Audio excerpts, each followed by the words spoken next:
Hi everyone, for tonight's nightcap and review, I'm having a water, and tonight I'll be reviewing Lights Out by Navessa Allen. This is a special edition that I picked up at Sinful Signing. I had not read the book, but I couldn't leave it behind once I saw how beautiful it was.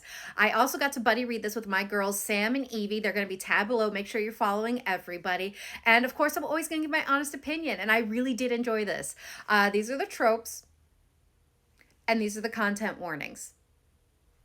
My rating for this book is going to be a 4.75. So what's this book about? So this book is about Allie, who is an ER nurse at a trauma center. It's hard and difficult work, but she does what she can to care for her patients. To help unwind from it all, however, she likes to scroll through social media, especially MassTalk, which seems to have unlocked a new fantasy for her. After one particular difficult shift, she decides to message her hookup buddy to see if he'd be willing to play out some of these fantasies with her. He turns her down, to say the least, and they seem to have parted ways. But what she doesn't realize is that her favorite masked man has found out about her fantasies and her interest in him, and he has decided to make her fantasies a reality. So what are my thoughts? Again, this is a 4.75 for me. This was such a fun read. First, you have Allie, who is our female main character, who is living out the fantasies of all of us dark romance MassTalk lovers, and it was a lot of fun.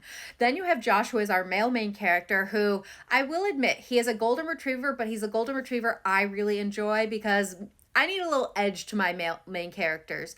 And with him, yes, he's a golden retriever, but that's only until his person is threatened, and then he turns into a German Shepherd, and he has that edge that I adore. Another thing I really enjoyed about Josh is how much of a neurotic overthinker he is, because I am the same way. Like, my brain would work exactly like his in those stressful situations, though I don't think I would ever put myself in those exact situations. When I'm stressed, my brain would have gone to all those same places as him. I also really enjoyed Allie. She's a strong female main character that I enjoyed, who is sassy and stands up for herself and just cares about her patients. And to relax, she just likes to scroll through her social media, through MassTalk and thirst traps, and just leaving comments. And I personally don't have the guts to leave those comments, but trust me, I'm thinking the same thing when those same kind of thirst traps scroll across my page. So I was definitely on the same page as her and really enjoying it. Overall, I really enjoyed the two of them separately, but together I adored them. Their chemistry and banter was top tier. There were moments in this book that had me laughing and giggling and kicking my feet, and it definitely lived up to the dark romance rom-com that I had been hearing it was. So it was definitely enjoyable.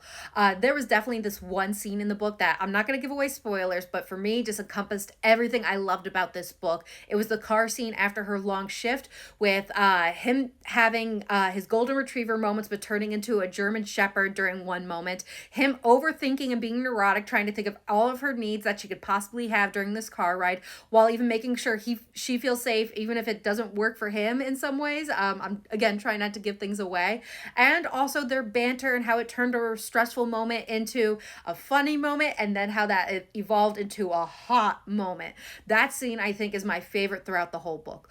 Overall, this was a really fun read. I can see why it's so popular, and I had so much fun reading it, especially because I got to enjoy it with my two friends. It is currently available, so definitely check it out. It is definitely perfect for this time of year. So I hope everyone has a good night and happy readings.